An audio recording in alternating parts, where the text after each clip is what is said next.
कहा जाता है बुराई कितनी भी ताकतवर हो पर अंत में जीत अच्छाई की होती है। पर यह सुनने में भले ही आपके दिल को सुकून दे पर वास्तविकता में ताकत के आगे सभी को झुकना पड़ता है। यही वजह है कि मार्वल यूनिवर्स में थैनोस ने जो सोचा वो पाया। हालांकि इसने सब कुछ खो तो दिया पर अच्छाई को इसने अपने घुटनों तले लाकर रख दिया। और एमसीयू के मल्टीवर्स में थैनोस तो एक दूध पीता बच्चा है, क्योंकि आगे हम जिन विलन्स की बात करेंगे उनके सामने अच्छाई शायद ही जीत पाए। पर वीडियो में आगे बढ़ने से पहले वीडियो को जरूर लाइक कर दे। तो इस लिस्ट के नंबर 10 पर है ऑनस्लॉट। आप में से ज्यादातर लोग ये नाम भले ही पहली बार सुन रहे होंगे और एक सेंटिएंट सायोनिक एंटिटी है। अब इसका अर्थ आपको पता ना हो तो बता दूं, सायोनिक एंटिटी उन्हें कहा जाता है जो साइकिक एनर्जी के मिलने से बनता हो। और ऑनस्लॉट का भी जन्म कुछ इसी प्रकार हुआ। जब प्रोफेसर जेवियर और मैग्नेटो नामक दो म्यूटेंट्स आपस में लड़ रहे थे तब दोनों के सबकॉन्शियस एवं प्रोफेसर जेवियर के साइकिक एनर्जी से एक विलन का जन्म होता है। इस विलन का बनना इसलिए भी लाजमी था क्योंकि इसे शक्तियां प्रोफेसर एक्स के दर्द तथा गुस्सा और मैग्नेटो के घृणा तथा ताकत की भूख से मिली थी। और ऑनस्लॉट इतना ताकतवर बन जाता है कि इसमें प्रोफेसर एक्स एवं मैग्नेटो की कंबाइन पावर तो होती ही है, साथ ही ये किसी भी म्यूटेंट्स की शक्तियों को छीनकर उन्हें अपनी एबिलिटीज बना सकता है। और जब इसने दो omega level mutants Franklin Richard एवं नेट ग्रे की पावर को एब्जॉर्ब किया तब इसमें इतनी शक्ति आ जाती है कि ये दूसरा सूरज बनाने के काबिल बन जाता है। पर ये कुछ बनाता है अर्थात ये काफी कुछ मिटाने वाला है। यहाँ तक कि पूरी एवेंजर टीम को भी इसने एक ही पल में हरा दिया था। इसलिए नंबर 10 तो ये डिजर्व करता ही है। नंबर 9 एनहाइलस। अगर इस कैरेक्टर के नाम का शाब्दिक अर्थ देखें तो इसका मतलब पूरी तरह से तबाही होता है। इसलिए इस लिस्ट में इसका नाम ना हो ये हो ही नहीं सकता। फैंटास्टिक फोर्स जब पहली बार एंटी मैटर डायमेंशन में जाते हैं तब उनका सामना उस नेगेटिव जोन या एंटी मैटर डायमेंशन के शासक एनहाइलस से होती है। दरअसल एनहाइलस को पहले पता न था कि नेगेटिव जोन के बाहर भी जीतने को पूरी दुनिया है। वो तो पहले कीड़ों की तरह दिखने वाले मिनियंस के झुंड पर ही कई सदियों से राज करते आ रहे थे और इस काम में मदद कर रही थी इसकी कॉस्मिक कंट्रोल रॉड, जो एक ऐसा डिवाइस है जिससे पूरे कॉस्मिक एनर्जी को कंट्रोल किया जा सकता है। साथ ही इस रॉड के धारक को मिलती है अमरत्व का वरदान, इसलिए आप इसके टुकड़े कर दो ये फिर भी उत्पन्न हो जाएगा। और इसने पूरी दुनिया को कॉन्कर करने के लिए अपने मिनियन सेना की एक काफी बड़ी टुकड़ी को नेगेटिव जोन से बाहर ले आया, जिसे एनहाइलस वेव भी कहा जाता है। और इस वेव को रोकना Galactus, Silver Surfer, the last remaining Nova, Drax, Star Lord तथा United Army of Freedom Fighters मिलकर ही कर सकते हैं। और जब ये क्वांटम बैंड धारण करता है तब इसकी ताकत मार्वल कॉमिक्स के थॉर जितनी पहुंच जाती है। Number 8 apocalypse. उम्मीद है विनाश का दूसरा नाम अपोक्लिप्स से आप भली भांति परिचित होंगे। पूरे मार्वल यूनिवर्स के अंदर इसे ही पहला म्यूटेंट माना जाता है। ये पहला ऐसा इंसान था जिसके जीन में भयंकर स्तर में बदलाव देखने को मिलती है और इस बदलाव ने इसे साधारण मनुष्य एल सैल्वाडोर से एमसीयू के मोस्ट पावरफुल विलन्स में से एक अपोक्लिप्स में बदल दिया, जिसके पश्चात इसमें सुपर ह्यूमन स्ट्रेंथ, ड्यूरेबिलिटी, कमाल की reflexes, psychic manipulation, telekinesis, telepathy, teleportation, matter manipulation, molecular manipulation, energy manipulation, force field generation तथा एनर्जी ब्लास्ट करने की ताकत आ जाती है। इसके अलावा ये खुद को हील तो कर सकता ही है, लेकिन जब इसे लगता है कि अब दूसरे शरीर को धारण किया जाए तब ये दूसरे के शरीर में कब्जा कर सकता है। इसलिए इसे रोक पाना लगभग नेक्स्ट टू इम्पॉसिबल है। Number 7 doctor Doom. अब ये कौन सी बला है शायद बताने की जरूरत नहीं। सिंथिया वॉन डूमविच का ये नन्हा सा बालक शक्ति प्राप्त करने के खातिर अपने ही प्रेमिका की बलि चढ़ा देता है। परिणाम स्वरूप इसे इस हद तक ताकत मिलती है जिसकी व्याख्या भी नहीं करी जा सकती।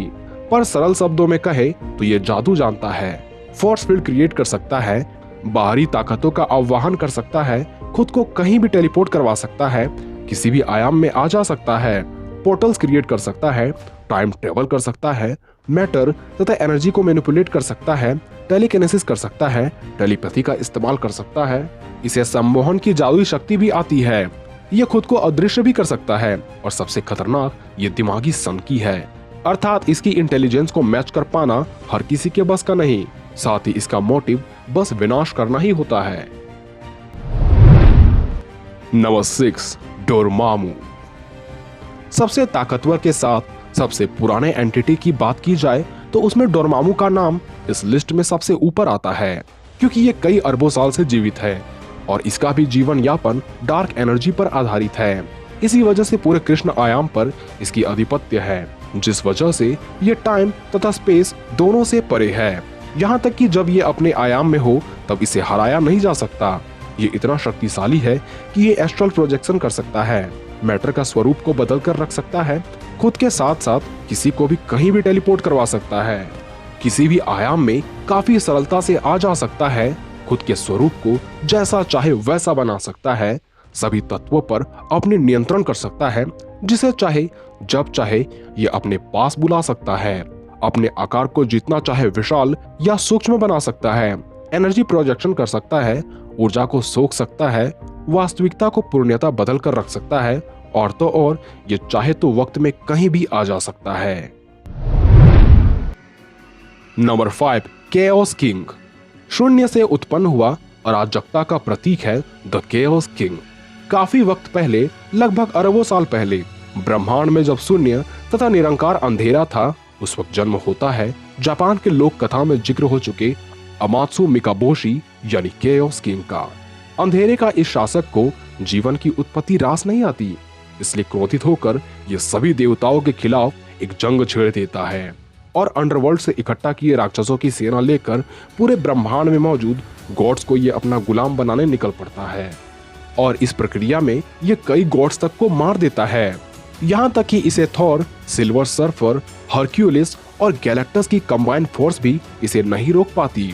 इसकी डार्क मैजिक इस हद तक इफेक्टिव होती है कि इसमें खुद गॉड्स तक भी फंस जाते हैं, और तो और ये अपने शरीर के अंगों से कई खतरनाक हथियार बना सकता है तथा अपने कई प्रतिरूपों का निर्माण कर सकता है, मृत लोगों की सेना बना सकता है और ये किसी को भी पोजेस कर सकता है। Number 4, Mephisto, God of hell.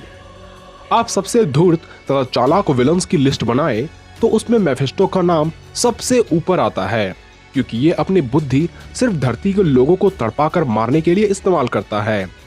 ये इतना दुष्ट है कि किसी को भी गुलाम बनाकर उसे अपने साम्राज्य का हिस्सा इसलिए बनाता है ताकि ये जब चाहे उस पर यातनाएं दे सके। यहाँ तक कि इसने तो स्पाइडरमैन से भी मैरी जेन को जिंदा करने के बदले उससे सौदा कर लिया था। यूं तो ये खुद को दिखाता है कि ये काफी कमजोर है, इसलिए इसे कोई भी हरा सकता है, और इस प्रकार इसके चंगुल में कई सुपर हीरो से लेकर दूसरे विलन्स भी फंस जाते हैं। सौदेबाज मेफिस्टो कभी भी कोई डील करता है तो बदले में भले ही सामने वाले को जॉनी ब्लेस सा ताकतवर बना देता है, पर उसकी कीमत काफी बड़ी होती है। यहाँ तक कि इसने स्कारलेट विच को उसके बच्चे होने का छलावा दिखलाकर उससे कई बुरे काम करवाता है। जिस घोस्ट राइडर को काफी शक्तिशाली समझा जाता है, वो तो मेफिस्टो का गुलाम है। इसी की वजह से डॉक्टर डूम की मां मरी और डॉक्टर डूम एक विलन बना। कुल मिलाकर कहा जाए तो ये अपने छलावे और धूर्तता से पूरे ब्रह्मांड का भी अंत कर सकता है, क्योंकि इसके चंगुल से सेलेस्टियल तक नहीं बच सकते। Number 3, Galactus. गैलेक्टस मार्वल का वो विलन है जिसे पूरे मार्वल यूनिवर्स के सबसे शक्तिशाली कैरेक्टर्स में से एक माना जाता है।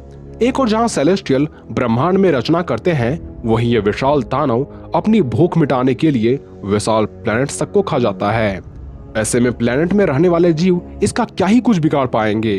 खैर, बात करें इसके पावर्स की तो इसके पास बहुतायत मात्रा में कॉस्मिक पावर है, जो कि इसे साक्षात ओमनीपोटेंट बनाती है, और अपने गॉड लाइक पावर्स की वजह से ये लगभग अमर है। इसलिए वक्त चाहे कुछ भी हो, ये नहीं मरता, और ये जितने ग्रहों को निगलता है इसकी ताकत और भी बढ़ती जाती है। और प्लेनेट है क्यों, ये पूरे स्टार से उसकी लाइफ फोर्स को एब्जॉर्ब कर सकता है और उस प्राप्त ऊर्जा से एक विनाशकारी एनर्जी ब्लास्ट कर सकता है।